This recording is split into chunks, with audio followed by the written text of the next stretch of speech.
Hello everyone, it's Neil. Before we go into today's show, I just wanted to say a couple of words. During the conversation, Rich Jones happens to mention that gaming has currently been keeping him sane as his wife is very ill, and he's been spending an awful lot of time caring for her. Very sadly, a few days after recording this show, Rich's wife Junie passed away. I'd just like to take a moment, although words are hardly adequate at times like this, just to express deepest sympathies to Rich,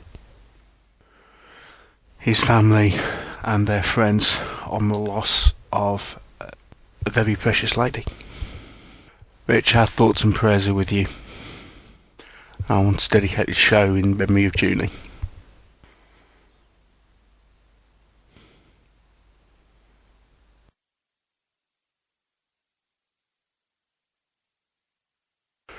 The Meeples and Miniatures podcast, episode 111. What we did on our holidays.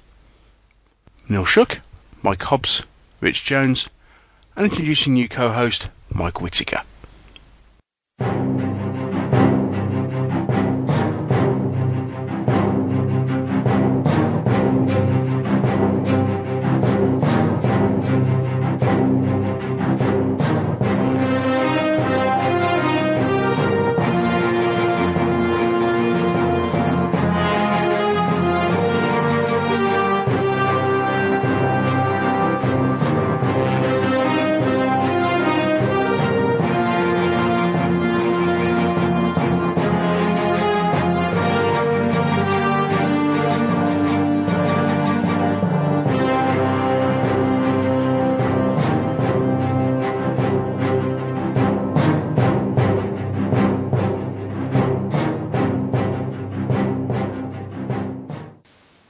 Well, hello and welcome to another episode of the Meeples and Miniatures podcast. And I'd like to say a big hello to Mike, and Rich. Hi, guys. Hello. Hello. Well, it's been a while since you last heard from all of us. I think actually the last time we were all together, I think Mike was hanging from my leg, and we just we done lots of Star Warsy things. Oh, right.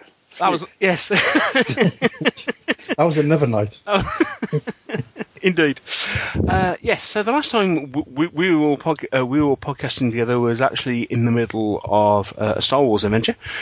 However, having had a couple of months off from, I suppose, Meeples and Miniatures proper, it's always good, I think, at times having a bit of a hiatus and recharging the batteries. We're back with, I suppose, for want of a better phrase, joining our American friends, a new season of podcasts. And I'd like to especially welcome Mike Whittaker, who we've invited to join us as a new regular co-host. Welcome, Mike. Mad fools. Thank you, it's nice to be here. We'll be sorry. I have no doubt. Okay, so before we go any further, I just thought I'd ask Mike to justify his position on this show. Why are you here, Mike? Why am I here? Okay, because I didn't duck fast enough, I believe is the standard answer, isn't it? What do? Stop me if you've heard this story before. I picked up wargaming as a teenager at school. Basically, I raided the village library, and they had a large pile of books by Don Featherston, a few by Charles Grant, Terence Wise, etc., etc., etc. We had a school war games club, World War II, Napoleonics, all the usual stuff. And then, like just about everybody else I know, I went to university and stopped wargaming. In fact, I spent my time playing role-playing games, which is probably why I enjoyed Meeples on the Edge so much. And I picked up wargaming again about 3 or 4 years ago when, of all things, our assistant parish priest dragged me along to Peterborough Wargames Club.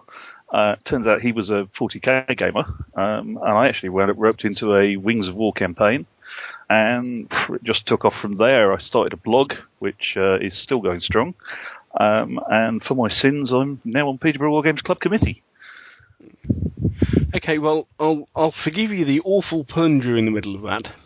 Sorry. of having a Wings of War campaign, and it all took off from there. I mean, Sorry. good grief. Okay, what's your blog called? It's called Trouble at Mill. Right. So if people have come across Trouble at Mill before, at themill.blogspot.com. Okay, that's Mike, and amongst other things, you also are a playtester for Too Fat Lord, isn't he? Yeah. Rich wrote to say, first off, what happened is that Andy Hawes and I, who've been running a Dux Britanniarum campaign for about a year, Rich offered to come up to the club and show us some of the rule mechanics and such like, and we had a great time, really enjoyed it, and our campaign sort of took off from there. There's a whole load of very self-indulgent prose on both Andy and my blogs about the campaign, but when Chain of Command was getting going, Rich came up with a set of the rules and gave us a demo game, and we've been playtesting it fairly constantly at the club ever since. I've also been proofreading. We were all just thinking maybe it's your fault that line 16 was missing. I think actually my fault. It is actually it is actually Mike's fault. I Line actually 16 pointed is out to missing. Rich that the paragraph alignment on that paragraph was wrong, and he accidentally deleted the sentence into fixing it. Don't mention page 16. Yes. Don't mention So, page 16. so guys, all the fault with page 16 of Chain of Command. Yes, it is all Mr. Whittaker's fault. Sorry. But having said that, I really like the rules. We've spent quite a bit of time playtesting it and thrashing it quite hard, and it stands up, and it's a very, very nice system. Indeed, and we can talk about it in a minute. Right, okay, so that's Mike. Mike, welcome, and Thank you. I'm sure we look forward to listening to some of Mike's opinions and stuff as we go through various reviews in forthcoming shows. Okay, so we're going to take a quick break, and when we come back, on this particular show, rather than actually reviewing anything, we're going to talk about basically what we've been doing over the summer, since you last heard us on Meeples on the Edge and on the Star Wars show, and we'll just kind of catch up with things and where we are. Okay, so we'll take a quick break and we'll come back.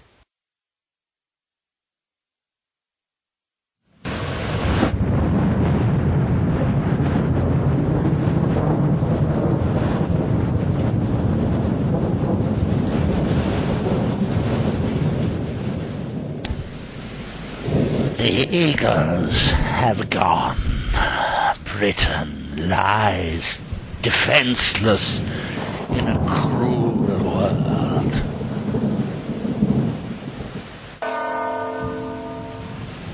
Since the birth of our Lord, it has been 456 years. What sins have we committed to bring this punishment to Britain? I speak, of course, of the Saxons. They came as allies, but now they seek conquest. The lands of the Britons lie ravaged before them. Blood runs red in our island. We need a leader to stand against them. We need a man to bring together the Britons in common cause. We seek a Dux Britanniarum.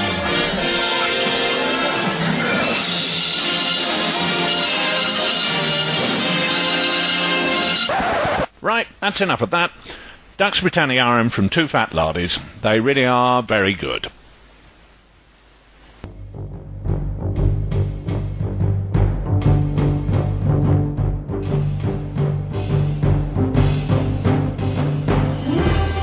The Meeples and Miniatures podcast is very happy to be sponsored by Coat d'Arms Paints.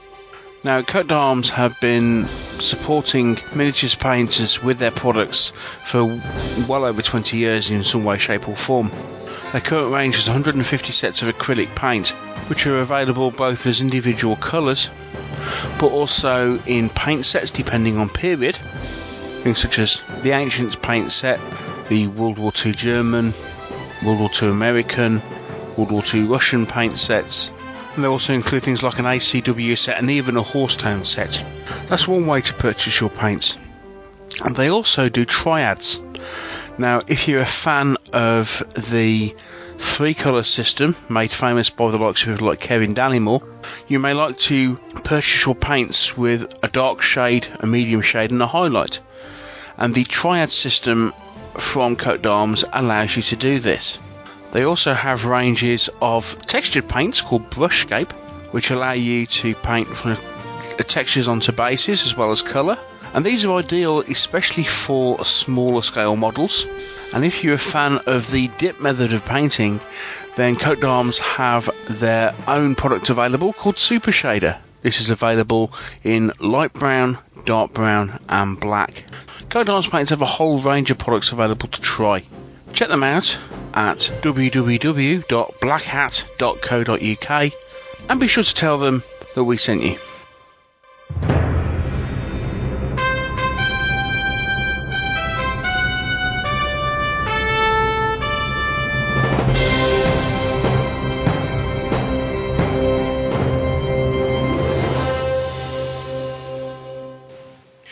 So, what we thought we'd do, as I said before the break, is we're going to have a bit of a roundtable discussion, talking about what we've been up to over the summer. First off, we're going to talk about any projects and stuff we've been working on, and then we're going to have a look at anything that's caught our eye. Because obviously, while we've been off, there's been various different things happening. None the least that is Gen Con, and loads of other bits and pieces.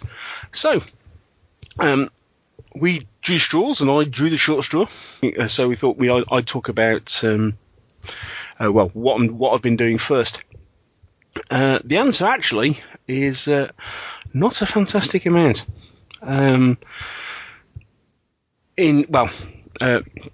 Lucifer, if you're listening at this point, I advise you to mute your ears for a minute. I've been playing X-Wing. We introduced X-Wing at Club, which went down really, really well. So we have got a load of X-Wing fans, although we're currently going through that usual iteration of oh, that's really, really cool. How much? With the individual ships, etc. Yeah, which is the sort of iteration that I went through before I got into it, if you remember that far back. Yeah. Yeah, there you go. Just to get over it. Yeah. So, yeah, I've been playing X-Wing, played a bit of Battlecry, actually, which is the I like Battlecry. ACW Command and Colours game.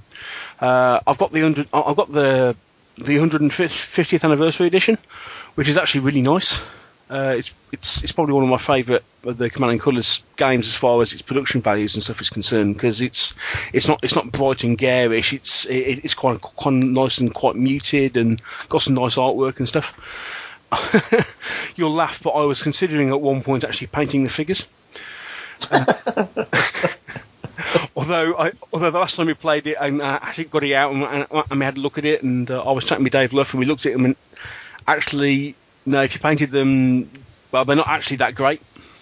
I mean, they're okay for playing with, but they're not actually that brilliant as far as because they're like 20mm plastics, and they're not that great as far as these things are concerned. But they're nice enough to play with, and it's a nice little game.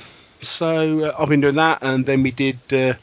There was Manacon, which is a big board game convention up at Leicester University. So I did something like 34 hours solid board gaming over the course of 3 days, which was quite fun. Played a couple of really, really nice games, one of which is the current game on tabletop.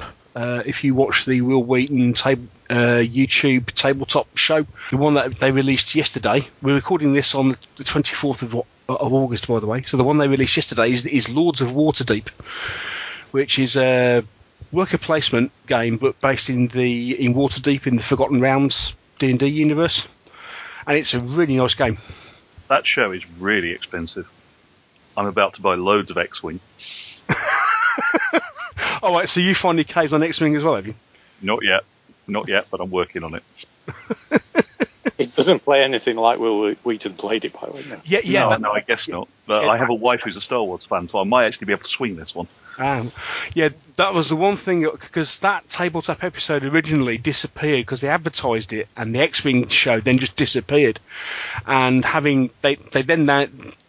was the last but one they did, and having watched it, we know why, because they got half the rules wrong. Yeah, but they had fun. Oh yeah. He always changes the rules because they're just all learning, aren't they? I suppose. So. Yeah, I suppose. I see no problem with it. Caused a storm on the forums. So what? Just gets more people playing. Yeah, I've bought at least 3 board games on the strength of that show. So. Yeah, again, and it's actually been good on some of the things, because on a couple of the games I've got, having then seen that played on there, and not having played the games, it's at least giving you an idea of the rules before you start. Yeah, sure. What makes you dig it out? That's what it's... Well, that's it. And I don't know if we want to talk a bit more about X-Wing now. I mean, has anybody else been playing X-Wing over the last couple of months? Well, might have been. Had a couple of games. It's campaign. It's a good club. I mean, mine has just been end of the night. You can get it out in half hour and just have a little bash around with it. It's great. It's one of those good games. It's quite interesting at the moment. There's a couple of threads I noticed on TMP about a couple of people. The usual thing, is this X-Wing game any good? Is it worth getting into? And a couple of people already commenting to say, well, it's a good game, but it gets old really quickly. How?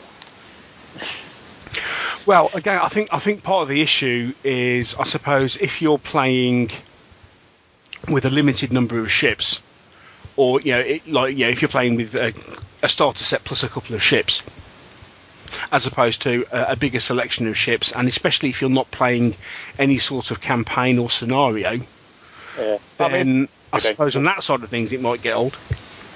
Well, I mean, you pick any set of rules and we've only got these 3 units. Every game's the same. As I was about to say, to be fair, you could have described any number of threads on TMP if you just changed the name of the game. And also add in, it's too expensive. Or it's the wrong scale. Free. It's not. Well, someone here was complaining about the scale of X-Wing, weren't they? Oh, I couldn't possibly comment. They were far too small. Let's not go back there. Scale of X-Men, we can talk about that later when we start. When we talk about Gen Con, can't we? Yes. Goodies.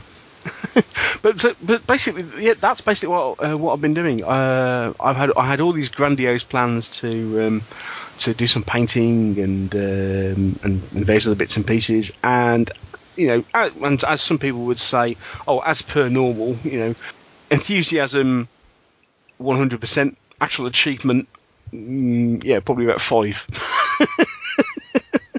But I did finally get to the Bosworth reenactment weekend last weekend, which was brilliant.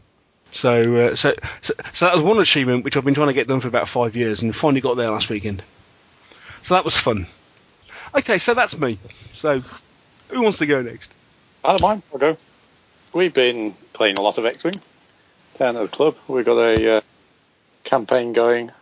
Lots of players from around London joining in, and a few of us from the club have been to quite a few of the competitions in the last few months as well. So that's been one big thing. We've played a lot of Star Wars roleplay down at the club as well, and just got into Ronin, as you have to because it's samurai. Running, that's one of the games we're going to be reviewing in depth sometime in the very near future. But from a couple of your initial tweets, it does seem that you changed your mind on that. Yeah, well, once I played it, it was... Yeah, well, we'll leave it for the review. But I mean, it didn't seem anything special on read-through, but then it plays nicely, and it's a good fun game for down at the club. Easy to pick up. Very few figures required. Always a bonus, especially when painting samurai. Yeah. But although there's only one faction that have got samurai as such, I suppose. It's just easy to pick up. Good mechanics. It's got a couple of mechanics that have a twist on the normal stuff, which makes it worth playing. And the guys I showed the first night just thought, oh yeah, that's good fun. And we're planning on doing a little campaign. I mean, it's playing samurai, and I've got my own rules, I suppose. But then, whenever I play those, which people down at the club like playing, it just seems like work. So, just sit there going, oh yeah, I could change that. Oh, that would have been better if I'd done this. So it's nice to play something that's samurai driven, that is good fun, but I don't sit there thinking, oh, I should change that. Oh, if you know what I mean. Yes. And also at the moment, as in what's going on at home, if people don't know, my wife's very sick. I don't want to have to think about anything really, so it's quite nice playing games like X-Wing and the role play, which is very little preparation, no painting, blah blah blah. He says sitting in front of 18 samurai and 3 houses, because we just started playing Ronin, and although I've got loads of samurai, I've now got some more. Because that's what we do. Yeah. It'd be rude and not nice to Nick at North Star if we played the rules with other figures. My excuse, and I'm sticking to it. How do you find painting samurai? I had one go at it for Curtis Campbell's painting competition over the winter, and I just found that they're incredibly fiddly and completely out of my comfort zone as figures to paint. I've been into all things Japanese and all things Japanese martial arts since I was about 6. So that's 45 years ago. And I've painted lots in those 45 years. So I quite like it. I love samurai figures. I'm rubbish at painting them. We had a samurai hot campaign at club a few years ago, and we bought a whole load of the Two Dragon 15mm stuff, and I think I got 4 units of Ashigaru painted, and yeah. I've got 6mm, 10mm, 15mm, and 28mm. I'm with you, Neil. I think I've got about a dozen 28mm, and that did me. But it was only about 3 or 4 samurai, and the rest were just Ashigaru, which aren't too bad. But it's actually quite nice because you can spend a bit of time doing the samurai and make them look pretty. Really take your time on them, and just think that 1 or 2 is enough to do my army. Yeah, if you play. My problem is I'm not good enough painters to do that justice. The other thing is, I mean, when you see the fancy armour, that's what it is. It's fancy armour. If you in the museums and stuff, and if you see samurai armour, lots of it isn't that fancy. That's quite plain, isn't it? It's the same actual makeup. I mean, it's very plain, and a lot. I mean, I've worn it a few times in demonstrations and things, and lots of people, I suppose in Japan, it'd be the equivalent of reenactors. If you're more than 4 meters away, it just looks black. Yeah. And with a wargame figure, I mean, you can get away with. You don't have to go and do the dress armor for all of them, if you know what I mean. Yeah. But a lot of the time, it is quite dark. Yeah, that's the way I did mine. I sort of spent time doing the sort of silk shirt underneath and do a nice bright colour and just dot on a few little patterns here and there of a contrast, and then the armour plate stitches to a very dark colour and a bit of satin varnish on it, and it comes up a treat. Yeah. It's just about being neat, I think with samurai, isn't it? It's just keeping your lines neat. Yeah. I quite enjoy it. But, I mean, like I say, the rules play well. No-brainers, really. Once you get your head around the actual combat mechanic, which is the thing that makes it different and enjoyable.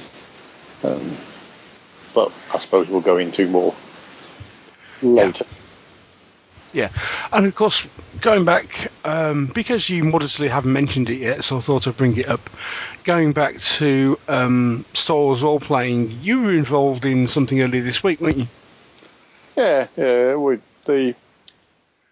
A staunch listener to a podcast called Podcast 66, called Order 66 podcast, and they recently did a Kickstarter just to get some new studio equipment, and the actual podcast is good fun. I mean, it's just Star Wars role playing. Really. Hey, hang on! A Kickstarter to get some new studio equipment. Hey, maybe I should do that. Well, they got an absolute fortune. They wanted $1,000, and they didn't. They get it. They wanted to get a new computer and a new mic for one of them and stuff like that. And they got. I mean, the good thing is they're quite in with the Fantasy Flight guys, so they often have people like Jay Little on and lots of the writers and lots of the office workers. Right. So it does tend to be an insight into what's coming, and obviously questions are easily asked and stuff like that. It's a very, very well resourced in that sort of way podcast. Yeah. Anyway, but they wanted $1,000, and I think they ended up with, I can't remember. I have to look it up, but they ended up with 20,000 or something. Oh, right. Don't quote me on that. It might not be quite that much, but might be more. I can't remember. But it was an insane amount that they had enough that they going to get all the stuff they need for the studio, and it's paid to put on a Star Wars RPG Fantasy Flight Games convention in Dallas next year. Oh, right, okay. And they pay for that, basically, out of the money. Anyway, blah blah blah. So part of the Kickstarter rewards, there was lots of. I think it ended up with seven modules to play. Lots of online tiles and tokens for Roll20 and Google Hangout apps, so maps and things like that done by a guy that does I can't remember. Terrible! I can't remember the name of the maps, but I mean he does lots of maps for D&D, online D&D and stuff. Yeah. And there's a goodie bag that companies have donated to. But another thing was, one of the guys that ran it, GM Chris, said he'd do online games for the backers as well. So I was involved in the first online game. So yeah, it was good. I mean, we'll go into it in more detail, I presume, at some point when we talk more about Star Wars. But I've been told I can't talk about Star Wars. So. Yes, of course, because we've not talked about Star Wars at all yet so far, have we? Obviously. But between that, the other thing we've been playing quite a lot is, when I've had time to play anything, is the Star Wars living card game. That's going on down at the club quite a bit. So not much Star Wars then? No. But we've also played a lot of... We've had quite a few sessions of playing games rather than board games. Mm. So played Zombie Apocalypse quite a lot because somebody got that from Kickstarter. Somebody already had Zombicide as a Kickstarter, so we've been playing quite a lot of zombie games. What else have we been playing? I got, just because I thought it'd be quite nice for the family to play. Something that you don't have to really think, so that we can play together. That's My Fish. So I took it down to the club as a filler, and we've ended up playing it quite a lot, which is a great little game if people haven't played it. It is an awesome game. It's an awesome game, yeah. Yeah, it is. Your word for it. It's an awesome game. What else been doing? A bit of American Civil War stuff with somebody down at the club who's designing a set of rules for that. That's apart from caring for my wife, that's been about it. It still sounds quite a lot, and I know people are going, oh, that's more gaming than I normally play. But yeah, I'm used to playing with play testing and all that sort of rubbish. Then I suppose our normal gaming's about 3 times a week. Oh, right, okay. So, and at the moment, it's the only thing keeping me sane. So it's quite good to get away and play quick, short games. Yeah. But now I'm busy doing even more terrain for Samurai. And I've got to mention it, drooling over all the stuff that's come out at Gen Con for... Oh, we're going to do that on the second round. We'll do it on the second round. Yes, we'll come back to Gen Con. The second. We can talk about that in a minute. Mr. Whittaker, Mr. Hobbs. What do you boy think? All right. You insist. Go on then. But one of the great advantages of doing my level best to blog every day is when I can't remember what I've done, I can always go back and look at the blog. On the 27th of September. Oh, yeah, not quite. What have we done? So, took a demonstration game of Chain of Command to the new Peterborough Gaming Con, which is a thing called Metagames Con, which seems to be a nice mix of board games and war games. Us and the Norman Cross Club both took some games along. There were some Flames of War. We took some 40k. Gary and I from the club took actually a refight of Charles Grant's Action at Twin Farms as a Chain of Command game, which was quite fun. Oh, okay. That worked really quite well, actually. I'm hoping to get it written up, although we actually refought it last week because we realised, having done some detailed reading of the Chain of Command rules, we realised we got a couple of things slightly wrong, so we gave it another go last week. Was that the bit on page 16? No, actually, it was a completely different bit. Hang on a second. Hang on. I thought you said you were playtesting Chain of Command. We were. So how come you got the rules wrong?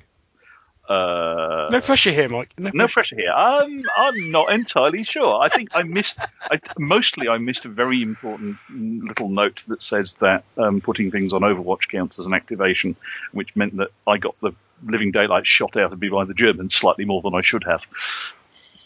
Is this what you call hazing the new guy? Probably, yeah. Yeah, keep it going. Keep going. Right, apart from that... hang on. This getting the stuff shot out of you by the Germans, that didn't involve kind of driving a tank up a road, did it? Let it go. Let it go, Shuck. Sorry, I thought I'd just kind of get that in just to kind of provide some new continuity into the new series. No, there were no tanks in this scenario. So there. Oh, World War II then. Some World War II scraps were mostly infantry. No, long lines of tanks. No, let's not go there. We'll only start getting involved in discussions about things made by Battlefront, and that will be bad. I don't know what you mean. You'll also get me started, and that would be bad. I think we'll just say that to another show. That sounds quite intriguing.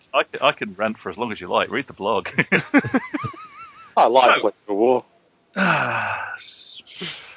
It's a fun game. Now. Other than that, I've been... Let the man speak, for goodness sake. I've been continuing the Dux Britanniarum campaign with Andy Hawes, which is doing very well. I now own one province in Lincolnshire that I didn't own 6 months ago. And he's currently beating me in the next province we're fighting over, which is kind of annoying. I've been playing WAB. Heaven help us. There's a thing. Went to a WAB tournament run by the Rushton Club last weekend.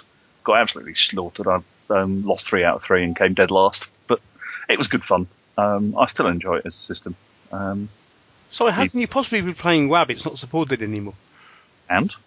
Because he's got the rules and the figures. I've got the rules and the figures.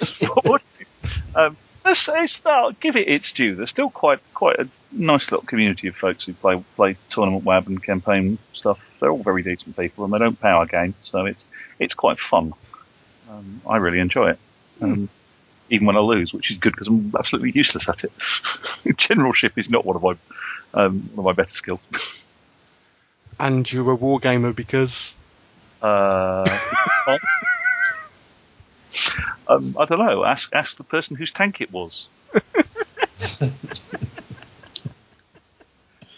He's a social animal. Yeah. Other than that, what else have I been doing?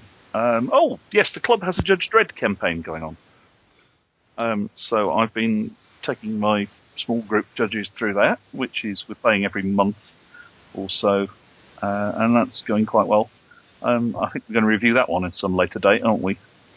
Oh, I'm sure we'll get onto that, especially if Mr. Hobbs has anything to do with it. Fine game, yeah, fine game. In short summary, and to whet people's appetite, it's a nice little system. It's quick and easy to play. You can get through. As the level of the campaign goes up, games take longer, but certainly when we started, we were getting through 3 games in an evening, but it seems to be more 1 or 2 now. But it's good fun. Really enjoy it. And it's another one that people can pick up easily, so it's quite good for a club campaign. And doesn't need a lot of figures. No, indeed. My current force is my force started out at 3 and it's now 6, and they're fairly easy to paint if you paint judges as well. See, so how many figures have you got, Hopsy? You need 6. How many have you got? Well, painted, about 60. No. How many have you got? About 150. I should point out that the person at our club who's playing the zombie mistress with the zombie horde has about 90. And that is a real pain to take down as a force, because you basically have to wipe out the zombies one at a time or go chasing after the zombie mistress. On the subject... Yeah, but Mike hasn't got zombies. Mike's got I have. Sorry. I just haven't painted them yet. That's not my to-do pile. On which topic, and cue the shameless plug, we are actually running a Judge Dredd tournament at the club on the 9th of September. I will supply Neil with links for the show notes, I guess. Okay, yes, we can do that. The Necropolis 2, The Return of the Dark Judges. Ooh. Assuming they hurry up and get those out in time. Yeah, good luck with that. Well, at least the one advantage is that at least you haven't just got Mongoose supporting the miniatures range anymore. Which is true. Yeah. Although, having been down to Mongoose for one of their tournaments, they're a great bunch of guys. Oh yes.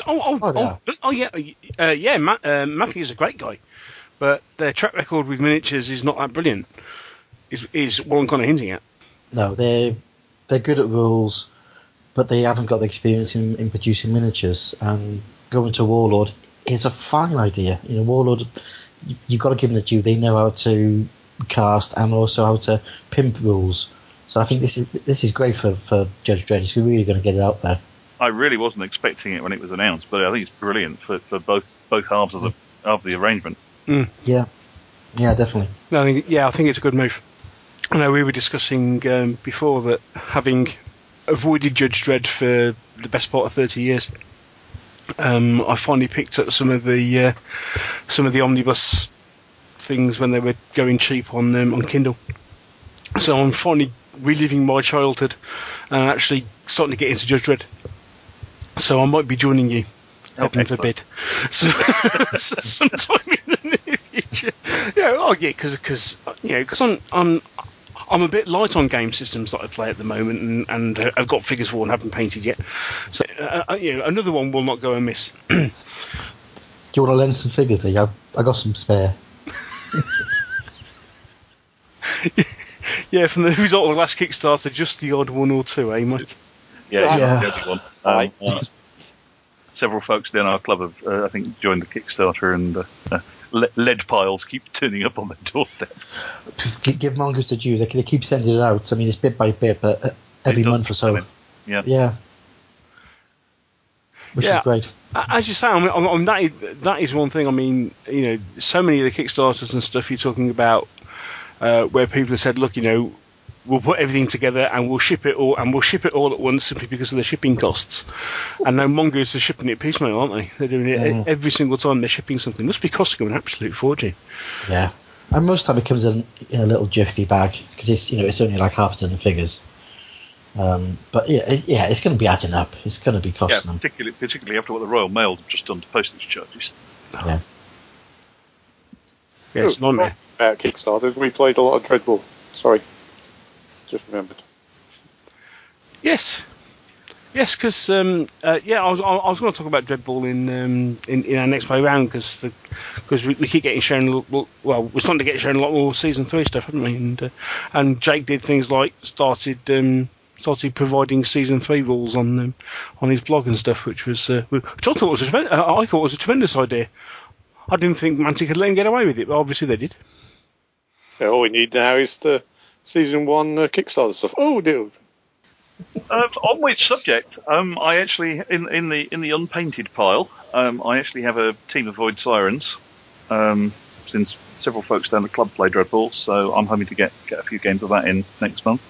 I've got most of a 15mm British company plus a pile of Shermans to paint. Actually, in theory, for Monday, since I've got a game of I Am Being Shot on Monday. So that's what I'm doing this weekend. Okay. Oh, they're inventory about half done, so it shouldn't take me that long. And they're 15mm. There's a limit, as long as they pass the 2-foot test. Yes. Which is all you can really hope for. I think that's it. I'm trying to see what else I've done. Oh, I've done an archaeology course, which was fun. Coursera.org have been doing a short introduction to archaeology, and since I've been doing quite a bit of sort of background research for the Dux Britanniarum campaign, I decided I'd do it. I passed as well. Go me. Well done, that man. Indeed. What do you dig up? Nothing. You're not allowed to. They won't let you. Really?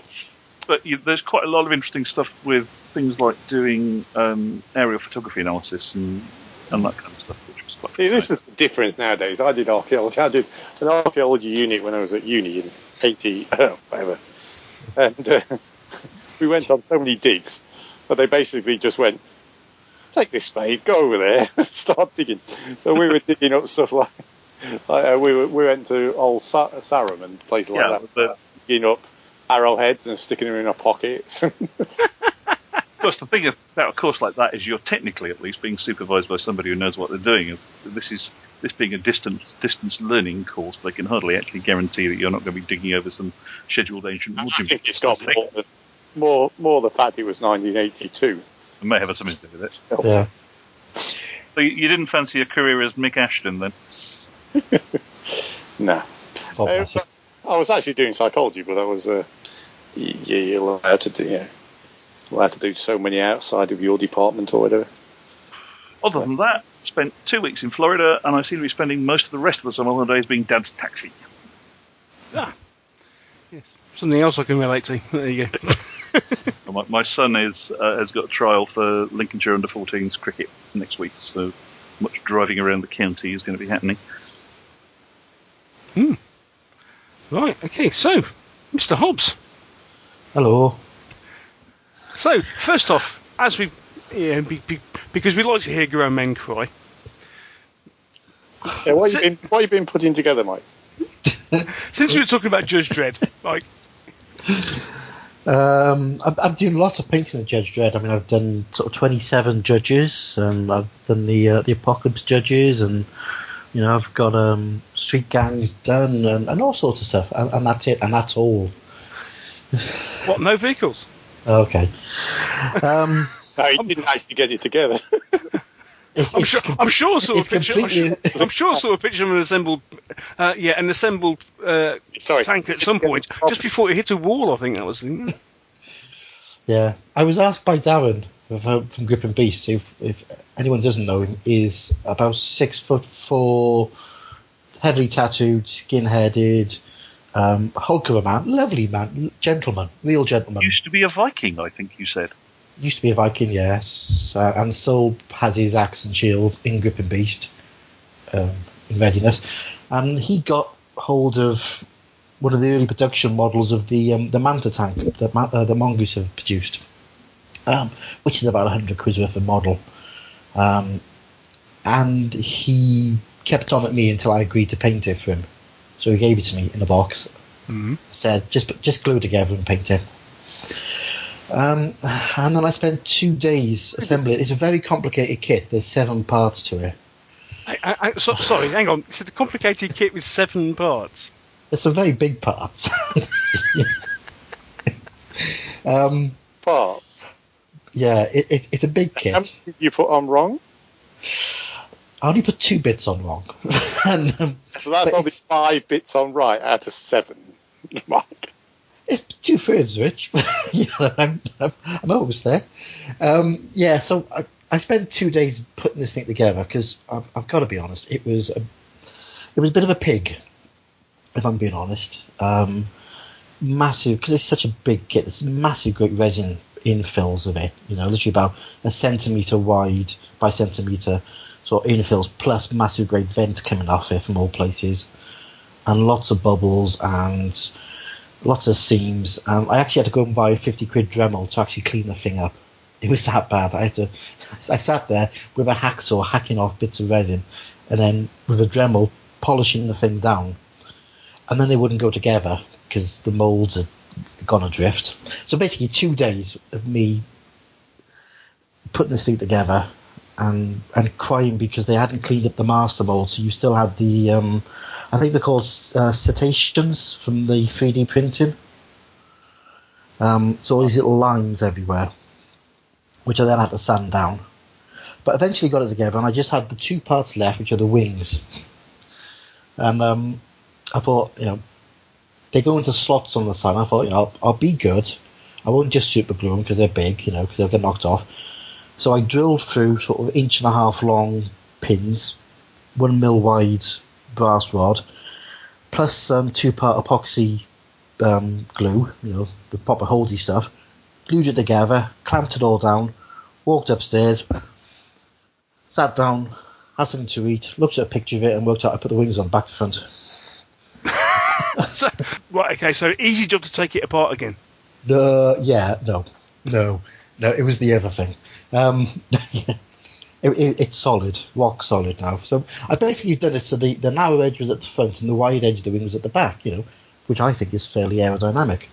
Mm. But when you look at the pictures, it's the wide edge at the front and the narrow edge at the back. On 100 quid's worth of model. On 100 quid of model, you can't actually get, because they only made a few of them for the pre-production sort of rollout. So then I had to tell Darren that I'd messed up this thing that he, quite proudly said he's going to get painted up beautifully by me, and he's going to put in a display cabinet and just look at it, just never use it, just look at it. And I had to tell him that I'd kind of messed it up a little bit. So. But he was great. He just went, I wouldn't have noticed, Mike. So, after all that, after me gnashing, I sat there for about an hour with acetone trying to soften the epoxy glue to get it out, and then it was a bit of a nightmare. So it's currently undercoated and sat on my desk ready to be painted. I must admit, in all that, the thing that, because if people happen to be following Mike on Twitter at the time, we kind of got a bit of a blow-by-blow account of what was going on. And the thing that amazed me at the time, we were going on about all this, we've done, this 100 quid's worth of kit, 7 parts, and the amount of work you had to do in order just to get it to fit together properly. I just couldn't believe it. Yeah, that was, It's. I mean, if all are listening and all are going to redo the moulds, please do them properly. Which I'm sure they will do, because they're really good on their resin stuff. Because the version that we got, or the Darren got, it's a pig, an absolute pig to put together. It looks amazing. I mean, once it's assembled, it looks beautiful. But nothing really fitted, and there's so much filler gone into it. I've gone through a whole pack of grey stuff, just filling up the gaps. Mind you, by all accounts, some of the Games Workshop resin stuff is no better. No, that's true. Okay. I think I'm spoiled, because I must admit the usual resin stuff I've put together has been Old Crow, and that is just brilliant. that just fits together like a dream. That is machined and finished so well. So I think maybe it's just a case I've just been spoilt and I just haven't modelled enough resin. That's probably my issue. Yeah, I've done a lot of Spartan stuff, and Spartan's resin is beautiful. But this was, it's a big kit though. It's about a foot square. It's a big chunk of resin. So any bit that's off, it's really difficult to get it straight. So, but it's assembled now. Actually, talking about Spartan and having problems putting stuff together. Nice segue. It just suddenly struck me that, hang on a second, you've been trying to do that as well. That was another trial that you had, wasn't it? Oh, their buildings. Yeah. Oh, God. Yes. Rant alert. Now this is the stuff that when we preview the pictures and saw it a few months and saw it, I think it was a couple of months ago, wasn't it, when we first saw it and thought, hey, this stuff looks absolutely amazing. Probably looks like some of the best MDF scenery, sci-fi scenery out in the market at the moment. It's actually some of the best painted MDF scenery that you'll see on the market at the moment. That really peed me off. I picked up. I thought it'd be good, so I just bought the corridor section, which is about 30 quid. And now the thing with MDF, as we all know, anybody who's put it together, it's laser cut, and it's tight tolerances, but it fits together because you cut. If you got like a peg to go into another piece of wood, you cut the hole in the piece of wood the size of the peg. It's basic carpentry, isn't it? Unless you're Spartan, and then what you do is you make it longer than it needs to be, and then you round off the corners so it's even longer, and then you make it about a tenth of a mil too narrow, so the bits don't actually fit in. So you have to sand every single piece to get the bloody stuff to stick together. There was much swearing with that, and I literally had to sand down the HDF to actually get it to fit in, which really pigged me off. Of course, it's not MDF, it's HDF, so it's even so it's even more of a pig. Yeah, so sat outside with a face mask on, sanding that stuff down to get it to fit, and then why? But the thing that really gets me is they make the slots longer than the part going into it, and then they round it off, so everything you can't get it square. Because there's so much wiggle room. Yeah. Oh, it's just a pig. And then after doing this by foreground, which anyone who's put together anything by foreground will know it just fits together like a dream, and it looks beautiful. This stuff is it's a pain in the. But other than that, it looks lovely. Really recommend it. That's good news. I have one of the foreground 15mm buildings to go together sometime fairly soon, so that's kind of comforting to know. They are an absolute joy. Anything by foregrounds, it's a joy. Yeah. I've been putting together some Cerisa stuff as well. That's good. Yeah, Cerisa stuff's good. Looks really good too. I think the thing before what they call the folks up in Mansfield, blanking on the name now, went bust a while ago. Before they went bust, their shop had a huge display of Cerisa stuff, which looked really spectacular. I think the thing I like about foreground is it's painted, so it's just you just glue it together and that's it. It's done, and it looks good. Yeah, because isn't the one thing with Cerisa as opposed to foreground is Cerisa now? I'm open to correction here, but doesn't Cerisa stuff use 2mm as opposed to 3mm? Is that the difference? I don't know. I've only looked at Cerisa in the shops.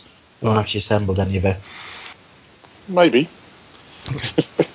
I don't know because I'm kind of still looking at stuff for Victorian stuff for doing Empire of the Dead, and I'm looking at who should I get my 15mm World War II stuff from and what have you. So I've got some bits in front of me. No, they're 3mm. They're not. Oh, they are 3mm. Okay. But if 15mm World War II, the answer does appear to be foreground, though. Yeah. Far and away. Yeah, definitely. Really good stuff. Yeah, so that's sort of what I've been putting together. No, you did something else as well. Come on. Come on, modesty aside, you've done something really good, haven't you? Come on. Come on, fess up. What were you doing? What were you doing about, I don't know, 2 a.m. last Sunday morning? Oh no. That's between me and my conscience. I did a charity 24-hour paint-a-thon, which seemed like a great idea at the time. God damn you, Stuart Stuart from Great Escape Games is a local in Cardiffian. Or he's I think he's Canadian, but he's living with us now. And he had this idea of doing this 24-hour paint-a-thon in Firestorm Games. And they were going to paint up a platoon of British infantry and then auction off. So I must have been drunk at the time too, and I said, "Yeah, I'll give you a hand, but what about if I get a Saga army from Grip and Beast, and I'll try and paint that in 24 hours, and then we can auction that off as well." Which seemed like a great idea, and it really wasn't. So Grip and Beast gave me a Russ army and all the shield transfers and everything, and luckily I was allowed to assemble them and undercoat before we started. But yeah, I did the whole lot, sort of 29 figures in 24 hours. I had a bit of a break at about 2 a.m. because I couldn't see. It's a good job they don't make Samurai, or down to make up for the tank he could have given you. Yeah, give me 2 of them. Yeah, Give you about 40 Samurai to do. Yeah, I was planning of doing Russ. So we painted those off, and so far we've raised just over 500 quid in sponsors. I think there's about 4 or 5 of us did the whole 24 hours. Mm-hmm. And now we're auctioning off the army. Both armies now have been auctioned off, so I think we're looking at trying to get about £1,000 in total. So it's all going out for Save the Children. Brilliant. So, very well done, mate. Superb effort. Are you for speed? Are you a dip or a base colour and highlights man? Normally for Dark Age, I'll just block coat and dip. But because I only had 24 hours, I didn't have time to do a dip. So I did the Levy. I just block coated, did one highlight, and then give him a wash. And then sort of hand painted shields because they're just one colour. But everything else I did proper sort of Kevin Dallimore style free shading, very minimal sort of washes on, just washes on the faces and on some of the armour just to dull it down. Yeah, it took a while. In 24 hours, blimey. Yeah. I've sort of moved from using the dip to using the Army Painter ink washes, which seem to me to actually be much better because you're in a hurry. They dry a lot quicker. Yeah, I haven't used those yet. I mean, dip's great for doing the Dark Agey stuff and sort of World War II stuff. That kind of stuff. But yeah, I got all sorts of people. I mostly use Foundry. I just like the Foundry triads.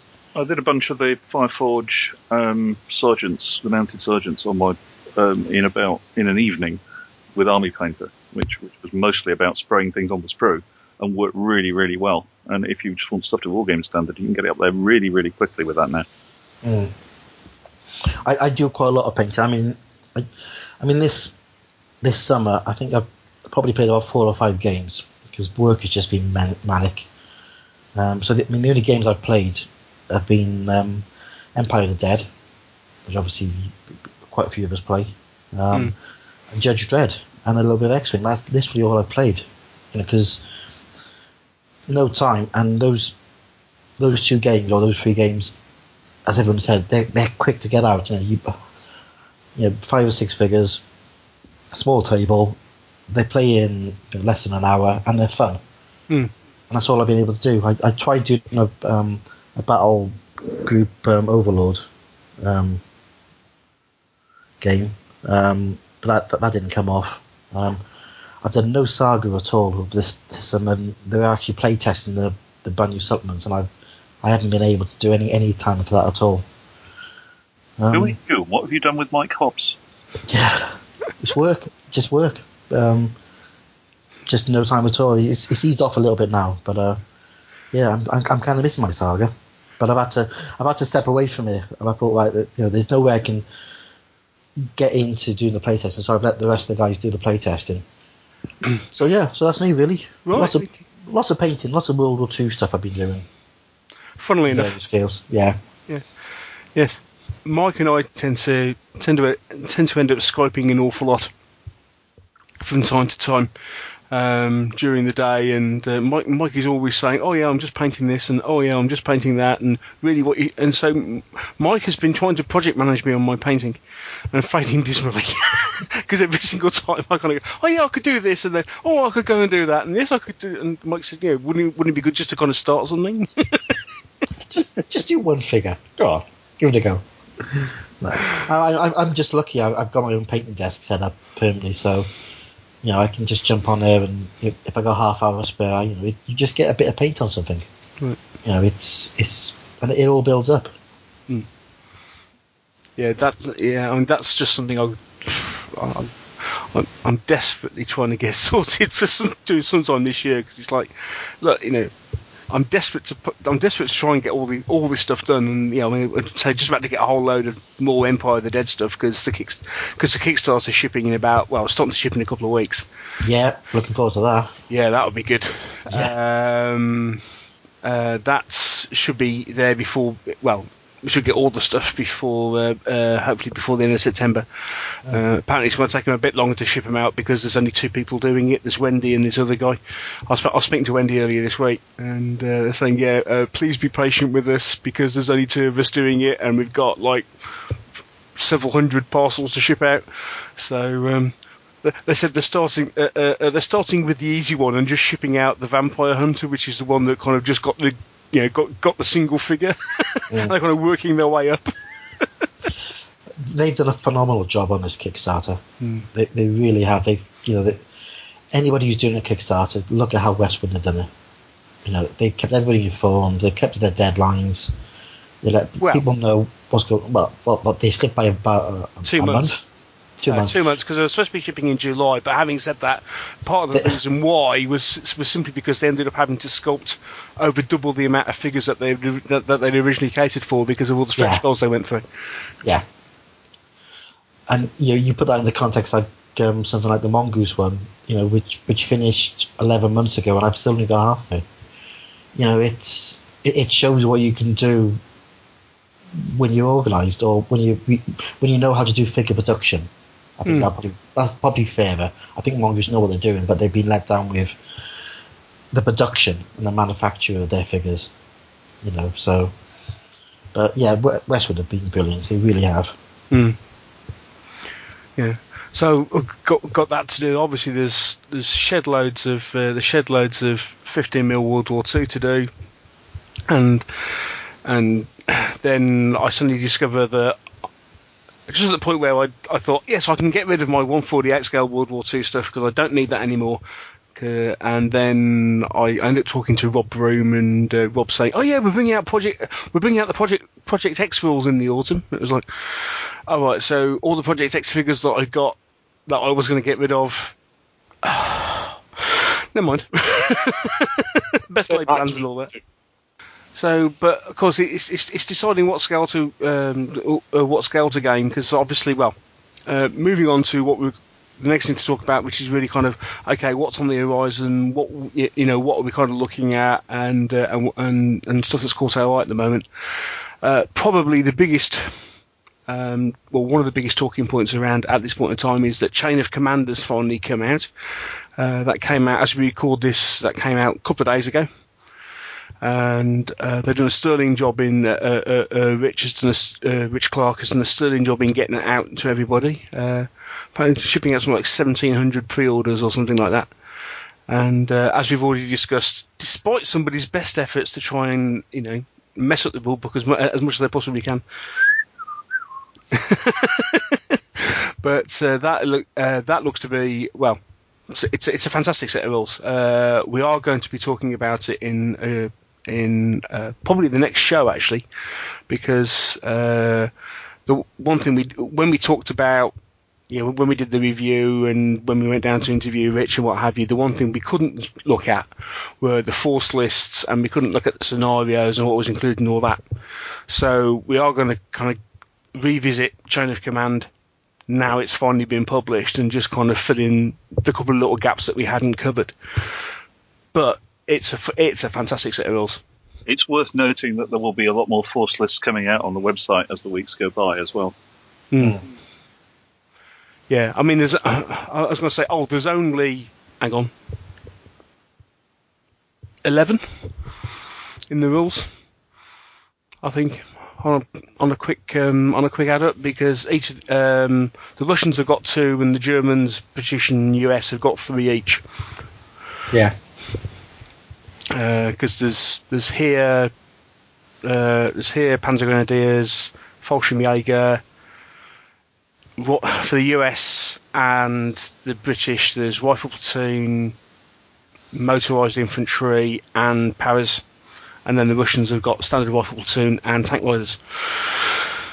So there's enough to be going on with, I suppose. Yeah, and checking on the mailing list, Rich is talking about things like Poland, France 1940. Someone's talking about putting together a Home Guard list, which I'm really looking forward to. I think that's out. Yeah, I think somebody posted it earlier today. I really fancy doing Dad's Army against a bunch of German Fallschirmjäger. That sounds like real good fun.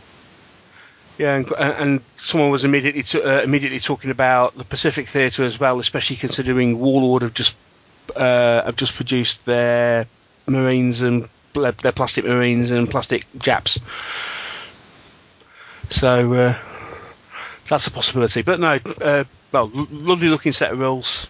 Everything that that it was promised to be, and despite the issues, Rich has done a fantastic job in basically staying up for about 36 hours and sorting everything out, because the tablet edition wasn't ready because Nick spent the night in hospital with his dad when his computer crashed. Pardon? And his computer crashed. And his computer crashed, yes. And so the tablet edition was delayed shipping by basically 24 hours. So overnight, everyone who ordered the tablet edition, Rich shipped the PDF edition too, and stuff like that. It was he did a sterling job in getting all that out. It's also worth noting, given I think you've had a grumble about it in the past, I know several other people have had, but this is a set of Lardy's rules with an index. It has got an index. I was amazed. Got an index at the back. Yeah. Yeah, and it works. Yeah, no, it is a really nice set of rules. So we'll be talking about that, but well done, Rich. Really good job, mate. Really looking forward to playing a lot more of that. And again, they look to be easily convertible to other things, so other modern combat and stuff. I think it'll be really good. Well, the core mechanics are sound enough that applying them to other eras doesn't look too hard. Yeah. Which is why Neil was looking at a sci-fi army for it, weren't you? He's not the only one. Yeah, well, because probably by the time people are listening to this, the offer's over. But North Star were doing a special offer on some sci-fi troopers, and they were doing things like £20 for the Mantic Corporation starter army, which is a decent deal. Although I must admit, I'm not convinced on the quality of those troops. But the ones I really liked were the Dreamforge Eisenkern troopers. The kind of basically they're sci-fi Germans. Has anybody else seen those? Yeah, they are nice. I've seen them in the flesh. Oh, you've seen them in the flesh? Because I was after somebody who kind of said, "Well, has anybody actually seen them assembled, and are they actually any good?" Because I saw a couple of YouTube clips and I thought, "Oh, they look quite nice." Yeah, they look okay. I'm not sure what they're made of. Whether this is sort of resiny plastic or just pure plastic. I think they're just hard plastic, aren't they? Yeah, but they look good. They've got a deal going with Wargames Factory. Yeah.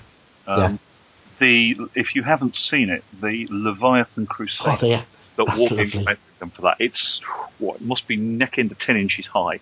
Yeah. Someone at our club's got one. It's absolutely gorgeous. And if you're listening to I'm hoping to post this over the weekend, so if you're listening to this before the end of the bank holiday weekend, North Star currently have it at half price. I wish you hadn't said that. £50 as opposed to 100. Because they're doing all their Dreamforge stuff at half price, which is why I was really, really tempted. because it looks really nice. I'm thinking, but then Mike's kind of going, and so what are you going to be using these for then? And what, why are you kind of thinking about doing this when you haven't got anything else painted? Not that I get distracted easily or anything, No, not at all. Squirrel. You beat me to it. Yes, because another thing that before we even get to Gen Con, because we talked in the past about Drop Zone Commander, and they've just come out with this. They've just announced this new 2-player starter set that they're doing at the end of September with plastic minis, and the whole thing's £60. Yeah. I don't know if anybody saw. Somebody did an unboxing with Dave from War Games at Gen Con, where basically they had him on the booth and just said, "Look, just open the box and have a look what's in it." And it looks absolutely superb. It really does. Yeah, that's going to fly out really well. I know we've had this discussion before. Please, Mike, Mr. Hobbs, do not get on your hobby horse. But I've had this discussion before that one of the reasons I haven't got into Drop Zone Commander is because it looked a bit expensive. But if you're doing plastic starter armies and you're including 2 in a box set plus buildings and a rule book and everything else for £60. Yep, it's the way ahead. It's a bit of a no-brainer, really. I just hope they do. I just hope they do. Sorry, Mike. You don't actually have to use them for Drop Zone Commander. Well, of course not. Go very well with something like Quadrant 13. Well, yes, quite. And being plastic, the only hope is that maybe they start doing everything in plastic. Maybe they're at that point where they can afford to do it. So, or at least they do their basic troops and their basic starter sets in plastic, and then obviously do the expansion stuff in resin. I guess it depends how well the starter set goes. Well, there is that. Yeah. If that goes well, I might fund getting another couple of sprues made. Yeah. But the new stuff that they've shown, the resistance stuff, I think that looks quite nice. I don't think you're a fan of it, are you? I know it's very it's Mad Max. It's very Mad Maxy, yes. Yeah. It's very kind of low tech, which just seems to go completely against everything we've already seen from DZC. Because everything is really high tech and nice, and then you got this, all of a sudden you kind of have these cobbled together vehicles, and it just looks really weird. It kind of reminds me. There's a TV series on Sky Atlantic. Was it Dark Skies or something like that?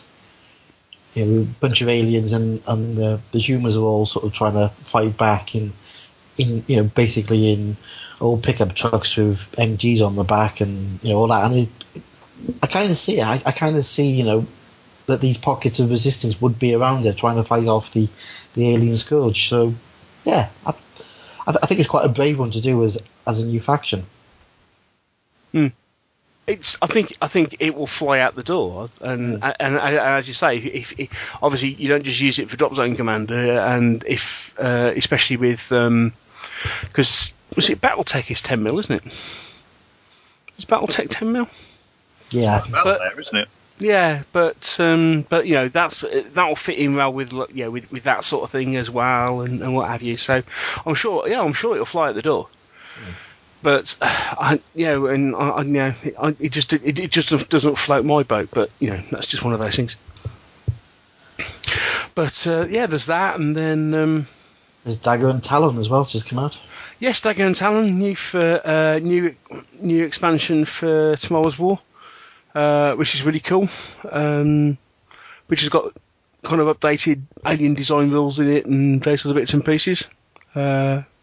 That's really good. And then you've got Battle Swarm.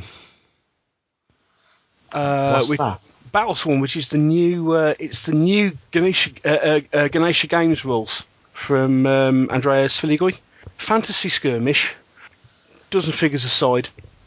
That overused phrase, innovative mechanics, but basically it's really interesting with the fact that any figure can move as far as it likes as long as it moves in a straight line and has to stop either if it contacts another figure or changes terrain type. And you have a bidding system on initiative and stuff. Basically, like both players have a D6, and to get initiative, you basically pick a figure on a d6. Whoever has the lowest figure gets to move that number of figures first, and then the person afterwards gets to move the difference, and then combat is effectively the same as well. We're basically using a blind bidding mechanic to sort out who gets initiative and who gets to attack first. It's supposed to be a really, really quick kind of, like half an hour or so skirmish game sort of thing. Looks really interesting. But within the game there's a whole load of extra bits and pieces for playing horse and musket and all sorts of different stuff. So looks really interesting. I haven't had a chance to give it a full go yet, but having read through it, looks a really interesting set of rules. Yeah, that's a good one. We saw stuff at Gen Con, because obviously Gen Con's just come on, and I'll let Rich talk about the Star Wars stuff.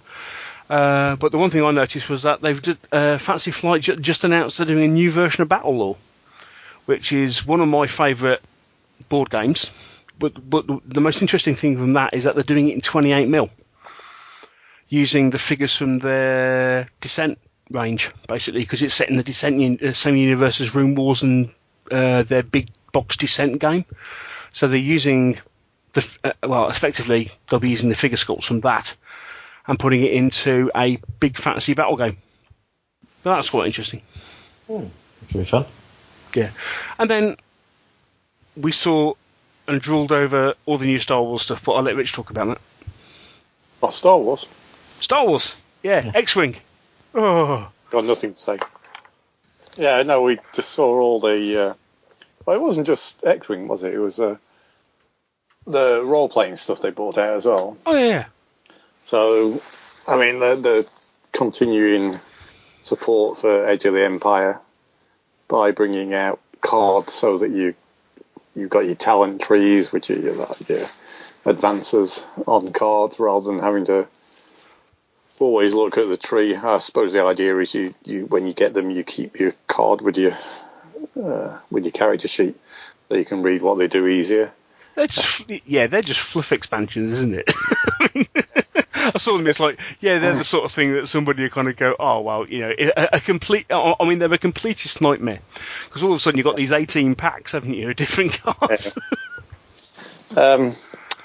The new adventure came out, which is like a campaign book at Gen Con. But they also had on show the expanded character book they're going to bring out for explorers. And the big news was the Age of Rebellion beta book came out. Yeah, Age of Rebellion. You finally get to play the rebels. Yeah. I mean, it's the next step, I suppose. I mean, we're quite happy with the whole Edge of the Empire grittiness for now, but obviously you get the beta anyway, and there's some quite interesting takes on they're all. Sorry, so are you actually saying that you've got this in your grubby mitt at this point in time? No. Oh, not quite. I'm not saying that. Because you couldn't possibly get it over here. Yeah. They've got, instead of obligation, you get duty.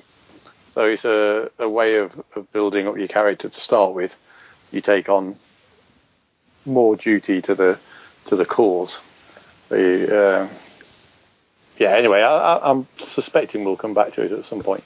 Oh, no doubt we will. Yes. Leave it till it actually comes out. But all three separate games, because it is a separate game, fit together in the fact that you can use the characters across the three games. So for players like us who, in a very short time, managed to completely pee off an entire star system and the Empire and anybody we come near, and destroy large chunks of various cities, that means that we can then join the rebellion. Yeah, and just hope we have you. Yeah. And then we can pee them off, and then and then go to the dark side. which is planning on doing all the time. No, it looks awesome, and obviously everybody will be getting it, I suppose. But that's into the role play. They're just going from strength to strength with it. Or maybe it's just me because I'm playing it, but X-Wing. I mean, the new wave is nearly upon us, but they did. It's on the boat apparently, according to the latest news. It's actually, rather than being in the warehouse, it's now on the boat. Yeah. B-Wing looks awesome. But the big news was that the big ships that they're bringing out, which look. I mean, if anybody's interested, they can find them online, I'm sure. But they look awesome. But they are for. There was lots of moaning about, you've got to pay 80 quid for the ship, blah blah blah. And no, they're not for normal games. The actual games aren't going to choose. They're for, I think they called them epic scenarios. So it'll be big club games. I mean, we're planning on getting them for the club, rather than individuals. But I think. But it's a blockade one. You've got to have a blockade one. It looks wonderful. It's really nice. I think what you're going to do is get. I mean, definitely they come with a little ship as well. Yeah. So it's going to push people into wanting to get them because you get the little ship with it, which obviously will have unique cards and things in it. So, I mean, it's quite a good marketing plan as well. But. Well, it's quite good that they've done it without making it a brand new wave. You know, it's an add-on to a game to give you another way of playing the game. Yeah, and that's very clever. Yeah, I mean, people have been hankering for bigger games anyway. Yeah. I mean, the standard competition game of 100 points is pretty with asteroids. It's pretty mundane once you played it a lot. Yeah, because they said they'd be coming out with a campaign system as well, didn't they? Yeah. Cinematic campaign system, whatever that is. Yeah. I mean, it'll all come together. I think it's just exciting if you're X-Wing geek, I suppose. Yeah. Of course, the other thing on that was one thing they did announce, which I found quite surprising. Well, I suppose it's surprising in one sense and not in another. But in the space of 12 months, it's become their biggest selling product line ever. Yeah. In 12 months. And Fantasy Flight is a huge game company. Yeah, as far as game companies are concerned, and looking at their product lines and what they produce an awful lot of stuff. And X-Wing has basically outsold everything else. Yeah, and it could have sold almost twice as much, I reckon. Yes, I think they were just half the problem has been because of the sheer volume they've sold. They've had some major production problems, haven't they? Yeah. But they haven't dropped the quality, have they? Which is good. No.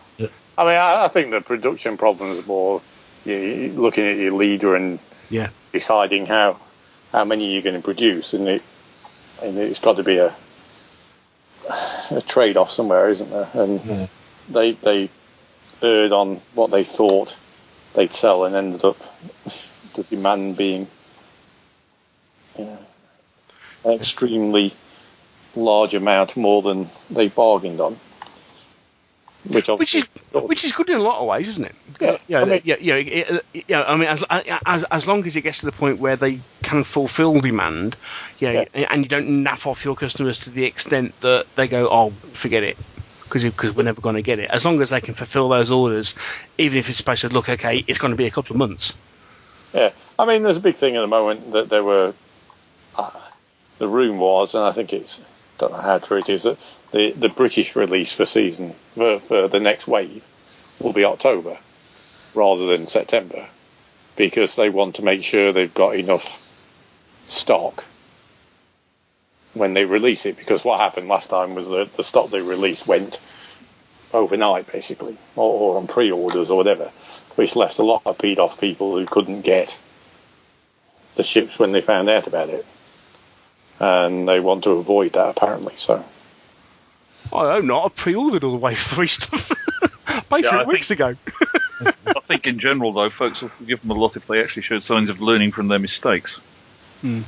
Yeah, it depends who you. I won't get into the politics of it, but it depends who you pre-ordered it off as well, because not everybody gets them from the same. Yes. Yeah. Yes.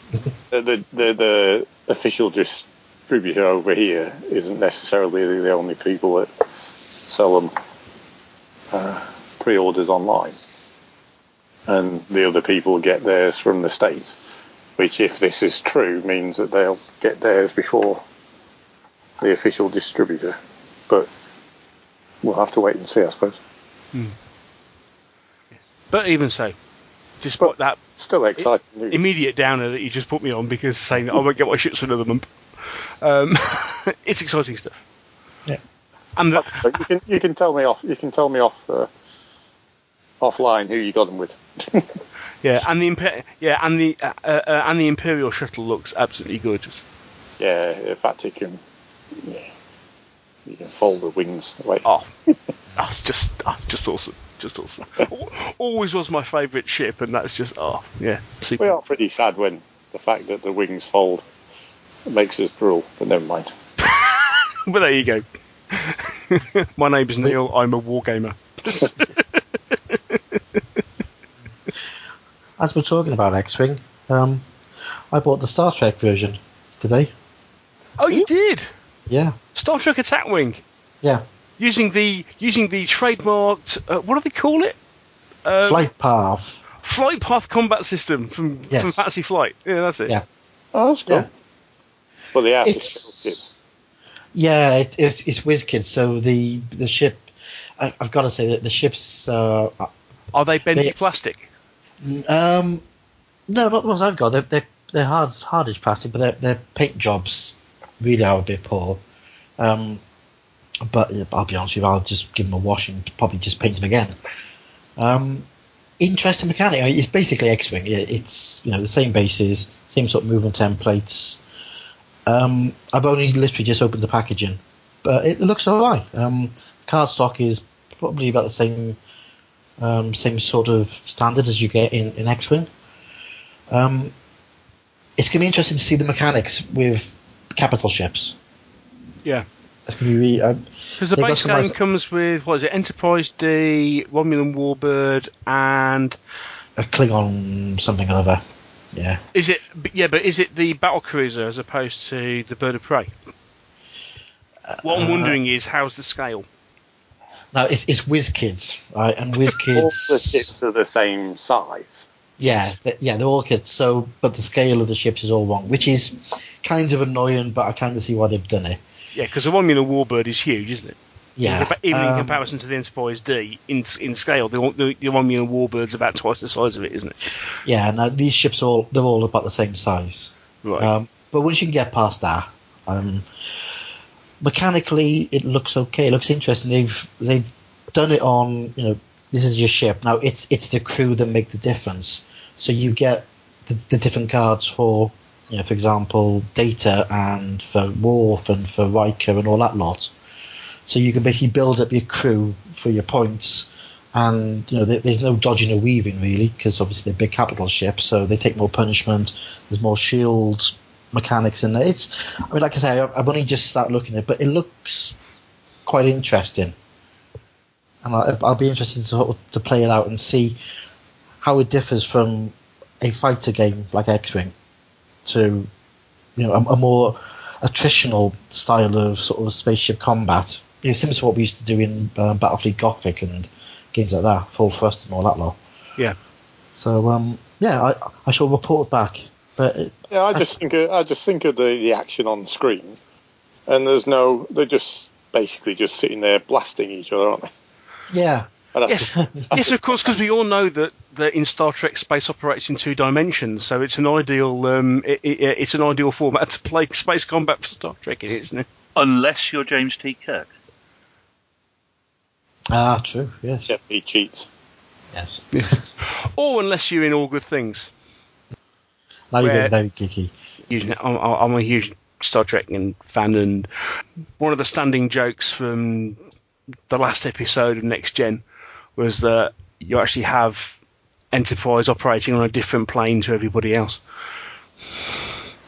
because it flies through something at 90 degrees, which is something you saw on Babylon 5 every week. But but again, we won't go there, otherwise we'll start geeking out on space combat. You had to be there, I guess, didn't you? Yeah. Well, yeah. So okay, yeah. I'll back away from that one. Yeah. And Neil, this is a great game for you because it's pre-paint. You just had to go there, didn't you? I did. Well, yeah, but according to you, not very good pre-paint. So, so whilst I'm perfectly happy with X-Wing, we have been spoiled with the quality of the production for Fantasy Flight. I mean, the production of the ships, they need a bit of work but maybe it's just because I'm just anal attentive and I want my ships to look nice. But I think as a game, it'll play nicely. And they got quite a sizable initial release as far as ships are concerned, haven't they? Because they've released several different ship packs as well as the base game, haven't they? Yeah, about a dozen. And I think someone said there's a scenario in each ship pack as well. Right. Okay. So, but I haven't bought the ship pack. I'm going to play just the 3 ships in the base pack, and then see how it feels. I might get a few more. Yeah, I think basically they've just released some extra Federation ships, some extra Romulans, and some extra Klingons.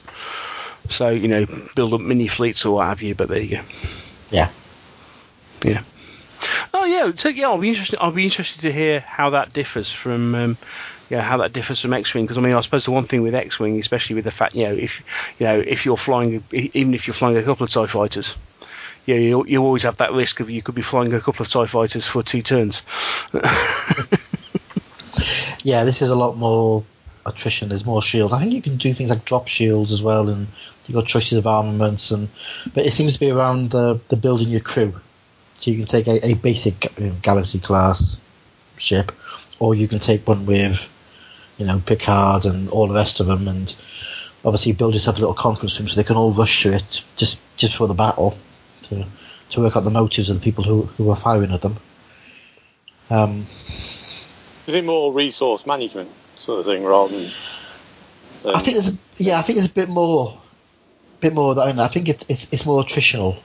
This isn't going to be a couple of shots and they've gone. This really is you're hammering away. You're trying to get the shields down. You're trying to slow them down so much. So I think there's more critical hits. I mean there's a lot of damage cards in there. The cards aren't as good quality as the ones in X-Wing, but they're perfectly usable. But yeah, give me a chance to have a read for the rules and have a play, and I shall report back. I should look forward to that then. Mm. How's it stand price wise in comparison to X-Wing? The box I got was £30, but obviously I had a 10% discount from my local friendly neighbourhood gaming store. So it's £27. So it's it's fine. They add on packs about yes, on a par. I don't think it's going to be as popular as X-Wing, but I think it'll do well. So. You're right. It'll be interesting to see how that goes in comparison with something like, because obviously Mongoose do the new Star Trek version of Call to Arms, don't they? Which they've been marketing for a year, because that was launched at Salute last year. Yeah. Yeah, it'd be interesting to see how, or even whether it's a case of once you've got the initial rules that you just bought, you then end up using it with a fleet of Mongoose ships or what have you, and just adapt it. I did look at the Mongoose ships because I think the Mongoose ones are all to scale. Mm. I've actually got Call to Arms, the Mongoose one. What did you get, the Babylon 5 version, or have you got the Starfleet version? I got the Starfleet one, which is what is called. So I'm just looking down, and I can't see it there. That looked more. It kind of reminded me of sort of Man of War style, where you had, you're taking hits in various places, so you only have a couple of ships, but it looked more sort of micromanagement-y style. This game, the attack wing, I think, is more X-Wing styly. Right. Well, it sounds like we're going to have a Star Trek special when we discuss that and Call to Star Trek Starfleet Call to Arms in. You could, in fact, make it a TV sci-fi special, given that Gale Force 9 have just announced Firefly, the board game. Well, they have, haven't they? Yeah. Yes. Which I have to. Apparently, they took 1,000 boxes with them to Gen Con and they vaporised in North Flat. So I'm very interested in that, being a huge Firefly fan. I wonder if they do more than one season.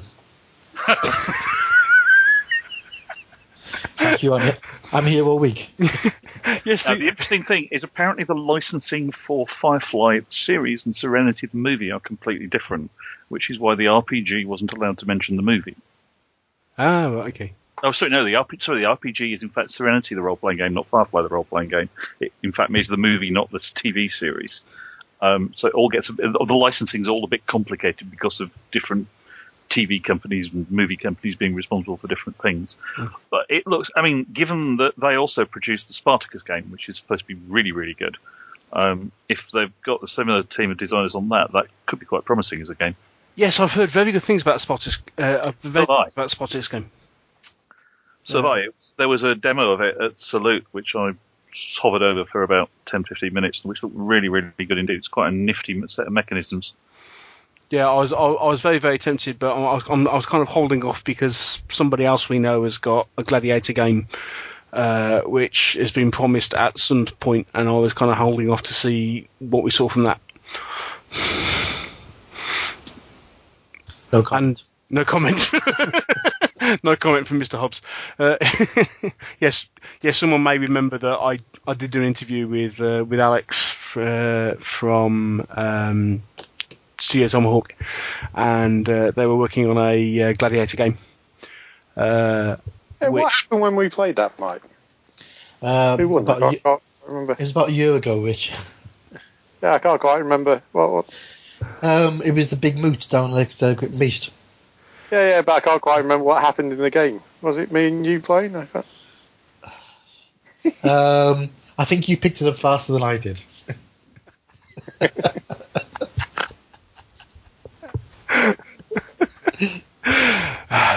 You just had to go there, didn't you, Rich? Yeah. I think I had my ass handed to me on a plate. Stupid game, it's rubbish. Yes, getting back to Firefly, as long as the game doesn't suddenly finish after 7 turns. Without knowing I'm looking at a shot of the board, and it's playing pieces of go-go. There's cards, there's loads and loads of different various bits of cards and mini subboards and the like. And apparently there's a dinosaur as a playing piece. Okay. For those of you who don't remember the opening to Firefly, where Wash is playing with the 2 dinosaurs. It's there as a nod to Wash, I think. But... Well, I must admit, I'm not that much of a Firefly geek. All right, well, that's revenge for the Star Trek earlier, isn't it? I suppose so. Yes. But yes, I'm quite keen to see how that plays. It looks from it's got the pedigree, I think, to be quite a good game. Yes, as you say, especially with with them doing apparently such a good job on the Spartacus stuff. So, anybody seen anything else that they particularly fancy as far as new stuff floating around is concerned? Or yeah, definitely. I'm currently drooling over a couple of Plastic Soldier Company new releases. They've just brought out the 15mm Cromwells, which look really nice, and they've just posted some sprue shots of the 15mm Churchills. Yes, I did see those. They really do look nice. They've got they'll do a Mark III, a Mark IV, a Mark IV with a 75, the Mark V close support, and the AVRE. So you can do pretty much what you want with those. They look like they've got great potential for anything 15mm World War II-ish. Although I did see that somebody immediately posted, you've forgotten to put the hatch, the reloading hatch for the AVRE, which I thought was okay. I suppose it's open for people to say that sort of thing, but given the fact that what they're trying to squeeze on a sprue there, it's still a cracking job. Really nice. I'll be having at least 2 boxes of those. Indeed, and they did happen to kind of tease that they might be doing something with British infantry as well, which would be nice. Which would be really, really nice, because I'm still waiting for 15mm US heavy weapons. But since they did the 20mm box set, people will know, because obviously I've talked to Will in the past, and Will says making the infantry is the worst part of the process, because they are the most involved as far as work and sculpting and everything is concerned. But if they're getting close to releasing the British infantry, and hopefully the heavy weapons as well, and basically that'll mean that they're pretty much there as far as Western Europe is concerned. Because obviously because they had the Stuarts over the summer as well, didn't they? Yes, they did. Although they were trying to get things like the MA-HMC on the sprue as well, but it turned out to be impossible. So apparently there's going to be another little kit coming up at some point that allows you to make the APC that they made from the Stuart and the howitzer motor carriage as well. Oh, okay. The Stuarts look really nice. I'm only sorry that I picked up, about 2 weeks before they came out, I picked up some fairly cheap Battlefront Stuarts. I'd probably rather have had the plastics. Yeah, the Battlefront Stuarts, they're very high. Yeah, they are. They seem quite high. I was quite surprised though. I was going around the Milton Keynes con in what must have been May or June. Quite amazed how many people had Battlefront stuff at 20% plus off. Very strange. Yeah. Of course, Battlefront talking about doing the Arab-Israeli war. True. And discuss. I suppose that there's legitimately more tanks available than in Vietnam. But they seem to be trying to turn Vietnam into a tank battle anyway. As I say, I think I'll step away from that one. I think I think on various forums and in various magazines I've already had my say on that one. Yeah, I very foolishly picked up a couple of free Kindle books on the Vietnam War to read over the vacation, and I'm seriously considering getting some armies for Lardy's Charlie Don't Surf. Charlie Don't Surf is a fantastic rule set. And Force on Force do that in Vietnam. Yes, it works superb. Yes, Ambush Valley. Which is, there's already a whole bunch of stuff available from the likes of Peter Pig, of course, 15mm. But having Battlefront chip into the market just means that they tend to be. It's like their World War II range. It does tend to go quite a way into the obscure little niches that you can't necessarily get off anybody else. Yeah, the Vietnam stuff's pretty good. I've got a pack of their American infantry and a couple of Hueys in 15mm, and the M113s, because it's just a coolish. It's the most cool APC that's ever been invented. It's iconic, isn't it? Yeah. It's just massively iconic. Yeah. Well, as long as it's the ACAB version, because the ACAB's cool. Yeah. Yeah. Yeah. So I got those, and they're really nice figures. They paint up a treat.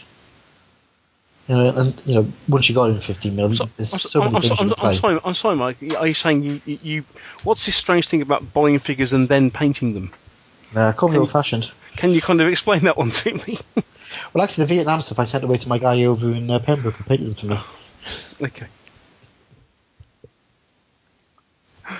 Again, I'll step away from that one. I think you should. I noticed Wargames Factory brought out some 28mm Russians in plastic, which seems a bit redundant given that there's a perfectly decent set from Plastic Soldier Company. Well, I suppose you could do exactly the same because they did Russians and Germans in 15mm, didn't they? Yeah, which I had one box of and undercoated and decided that I wasn't going to go any further. And they're so thin and spindly compared to just about everybody else's range. I've not looked at the 28s to see how they compare, but I wasn't that taken with the 15s. Yeah, I did spend a very happy Easter putting together a bunch of Warlords Americans, the Pacific Americans. Yeah, sorry about that, mate. The Chaffee looked brilliant. The Chaffee's great. Yeah, I've got to save the Warlord stuff. It is top quality, but it's just a pain putting the plastics together. Well, this is sort of the trade-off, isn't it? I mean, yeah, that's it. You can have metals, which cost you more, come in one piece, paint up really nicely, or you can have plastics, which are lightweight, dirt cheap, and you have to spend heaven knows how long putting the damn things together before you can actually paint them. Yeah. Yeah, because I originally had those plastics and attempted to put half a dozen together and lost the will to live. At which point I sent them to Mike. I built a Parthian army for WAB, which involved 72 Wargames Factory Persian cavalry, which I did on production line basis. It took me forever. Yeah. It is. I mean, but they're so cheap. Yeah, and it's quite good because you get lots of different poses. I mean, that's the thing I like about the plastics. You know, okay, you get some odd poses, but just by changing the head around or, you know, changing the sort of kit he's got in the back. But it can't customize them so much. I think I like the way you can characterize each one. Yeah, that's what I like about plastics. It's like, but then I play mainly skirmish games, so that and they're cheap. Yeah, I must admit, instead of getting moaned at by the wife for spending money on the Wargames figures, you get moaned at because you spend longer outside in the workshop putting the damn things together. Yeah, I'm sort of thinking now what to do for another 28mm World War II army, because I've done the Americans. I'm sort of thinking about doing Fallschirmjäger, but then that'll be all metal, and I don't know if I want to have identical poses. Which, Go Pacific. Oh no, buy them from several different manufacturers. It's not like human beings are all the same height. Yeah, I was thinking of getting some of the artisan ones as well. It's all the same size. Yeah, I mean, Gary from our club has a whole range of Blackforge and artisan Germans, which look really good together. And some of the Warlords as well. Mm. Yeah, I'm going to get a pack of ours and just do a compare and contrast. But like Rich says, you know, it's the weapons that give it away half the time. Yeah, because each individual range sculpts the weapon in a particular scale. I mean, artisans tend to have quite big weaponry. Whereas, say, I think bolt actions tend to be much more relatively slender. Well, the plastics are some. I mean, the metal range is the stuff that Hixie did years ago. Yeah, they're quite chunky and quite sort of characterful.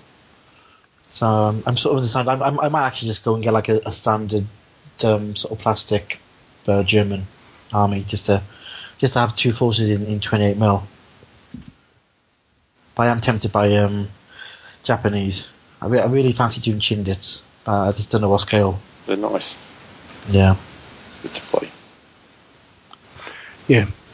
And again, ideal sort of, I suppose, platoon sort of level is kind of an ideal sort of scale. You know, reuse all your Vietnam scenery. Pretty much, yeah. That's the plan. You know, I've got the stuff there. So I'm sort of aiming about doing it in 15mm. Maybe just do some little platoons in 15mm. It's worth noting if you do that Chain of Command's ground scale is actually spot on 15mm. Yeah, it is. Yeah, I'm going to play it on Sunday. I got some of my old 20mm figures, so I've just been sort of basing those singly.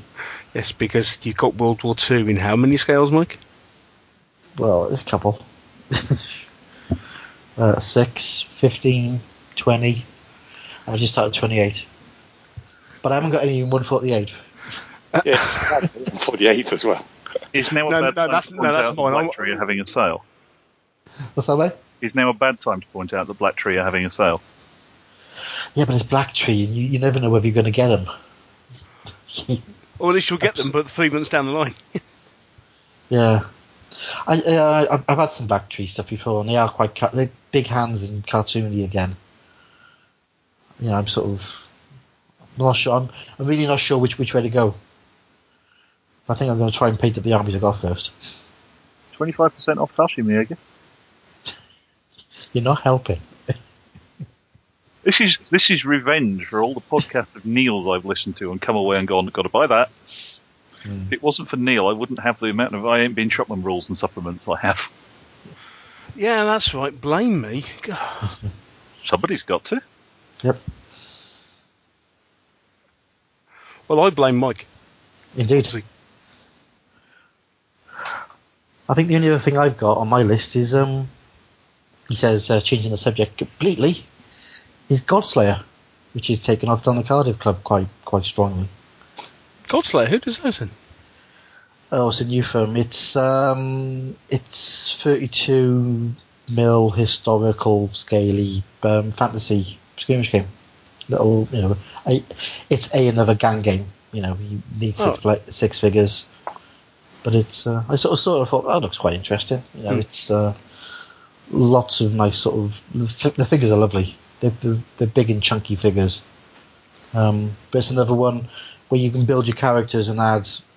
It has cards per character, and you can add sort of different weapons to it and different abilities, and build up your sort of force that way.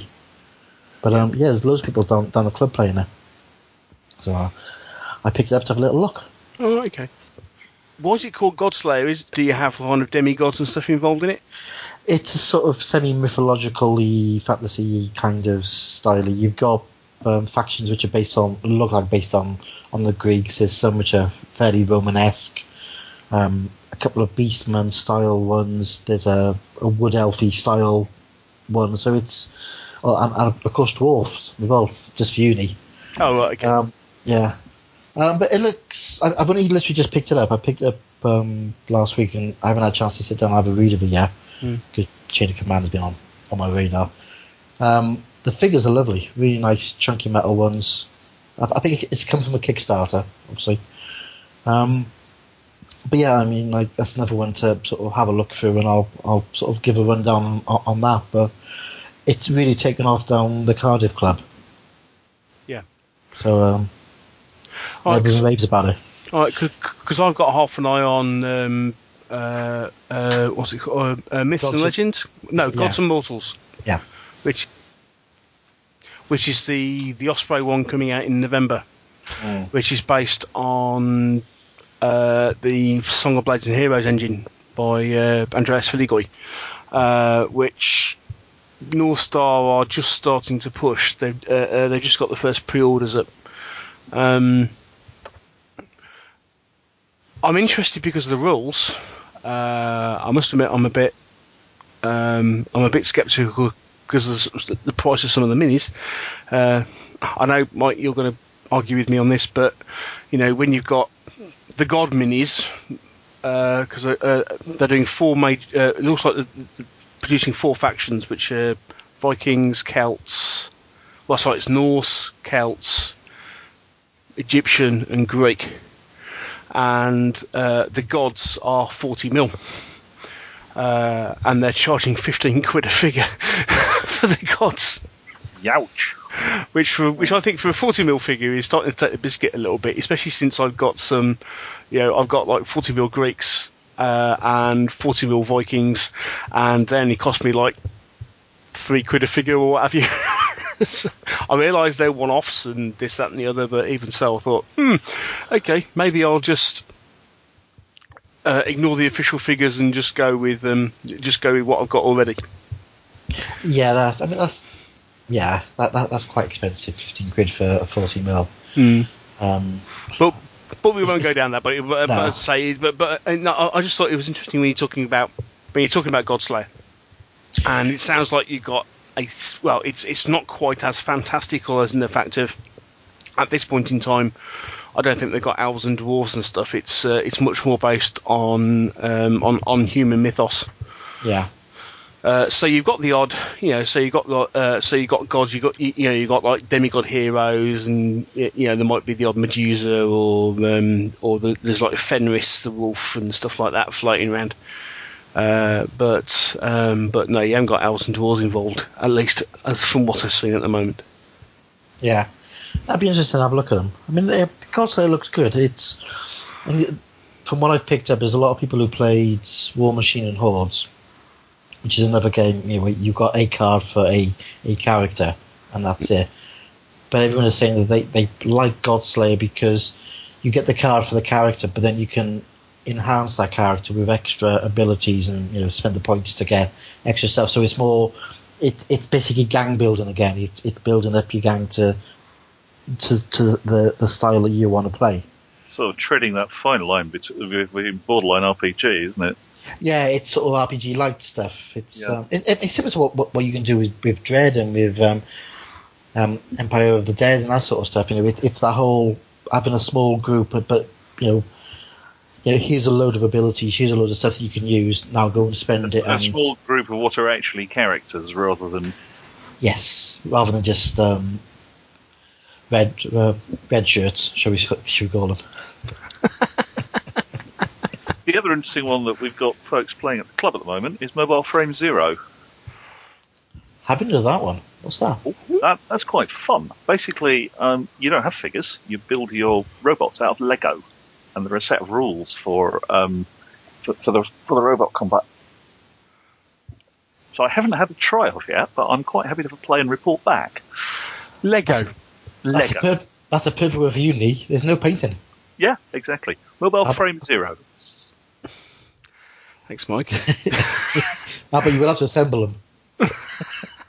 But they're not glass. They don't require glue. Which means Mike's safe from having to epoxy them on, pin them together, and then realise he's got them on the wrong way up. I got the arms on wrong. No, well, as I say, I mean, again, wargaming and Lego. I mean, geek heaven. Absolutely. Somebody did that for Saga a while ago, just after Saga came out. I don't think it was Lego, but it was the French Lego equivalent, shall we say? Oh, okay. Yeah, and they basically did a full 2 Saga armies made up of Lego and played a game. It looked great. Someone's just produced the trailer for the new Hobbit movie as a Lego animation, which is quite amazing. Yes, I've seen that. It's just superb. I got a friend in work. I'm actually going to introduce him to X-Wing. He's never played a game before in his life, but he's a massive Star Wars nerd, and collects the collectible Lego Star Wars. Oh yeah, the big stuff. Yeah. Right. So he's the sort of guy that bought the Star Destroyer and stuff like that. He has the Star Destroyer in his study. He has the when it came out, it was £400 Millennium Falcon build. That one. Oh, crikey. Yeah, okay. Yeah, he's got. Go on. He's got the Death Star, the second Death Star all built. You walk in there and it's just like, oh god, it's proper geek heaven. He's actually built a coffee table for the Millennium Falcon to sit on. Remember I said my wife was a Star Wars fan? Downstairs there is the TIE Fighter, the Y-Wing and the X-Wing, and she was absolutely gutted when we went to the Lego Disney store this past week to discover that they discontinued the AT-AT. Yeah, he's got one of those as well. I'm idly tempted to wonder whether one couldn't scale up the templates for X-Wing and play it in a church hall with the Lego ones. Well, I've got the old original X-Wing, Y-Wing, and TIE Advanced. Well, then. From the first time round that they produced it. I'm game. Okay. He says, looking up to his TIE Advance, which is sat up on the shelf. I did just happen to notice when I was in London this week that they've just produced a new version of the TIE Fighter. That's currently out at the moment. And yes, I thought, that looks interesting. No, that would mean I've now got it in 3 different scales. It was a bit like there was somebody showed a picture on TMP of they got their little Fancy Flight X-Wing next to a Lego Corvette. The old Lego version of the Blockade Runner, and actually that looks it's not far off. Scale. Yeah, it's not far off at all. Remember how we were going to discuss Star Wars? Lucifer, really, really sorry, mate. He's probably turned off in disgust about an hour ago. Well, on that note, I think we'll bring this particular discussion to a close. I think we probably should. Indeed. So thanks to Rich, who's dropped off, and thank you to Mike and to Mike for joining us tonight. It's going to get really confusing, isn't it? It is. Just call me Hobbsy. It's easier. Right, okay. I thought you hated Hobbsy. No, I'll live with it. Okay, to Mike and Hobbsy then. Thank you for joining us. I hope you've enjoyed our chat. As far as the next show is concerned, actually, I think the plan is for the three of us here to be involved. As we're going to be I think the next one is to be discussing World War II rules. So the three of us will be discussing Chain of Command, and then myself and Hobbsy are going to be discussing Battle Group Overlord, aren't we? Yes. Yes. And actually, I don't like Hobbsy. Come in my cage. I told you didn't like Hobbsy. It's like being in school again. I keep expecting to get a wedgie anytime. You know, I said I wasn't going to edit this show. Several times, in fact. Yeah. There we go. Yeah. Right, okay, so all being well, that next show will be out, well, as soon as we can get together again, so hopefully within the next couple of weeks. And then, the actual plan is we've actually got something organised, we've got a whole load of shows as far as content-wise is planned. Mike's desperately trying. Mike H is desperately trying to organise me into getting a standard review format together, and it might actually be something I might find vaguely useful. So that's the plan for the new foreseeable future is that there'll be 2 or 3 of us on each show discussing various rule sets, and then once a month or so we'll all get together and have a chat about what we've been playing and have a bit of a roundtable discussion as well. So, thanks guys for joining us. You're welcome. Thanks to everybody for listening, and happy gaming until next time. We'll see you soon. Thanks so much. Bye. Bye. Bye.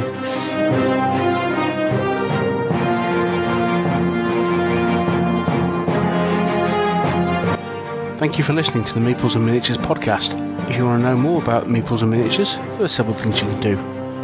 First of all, you can visit the website at www.meeplesandminiatures.co.uk. If you want to contact the show at all, you can email me at neil@meeplesandminiatures.co.uk. You can follow the show on Twitter.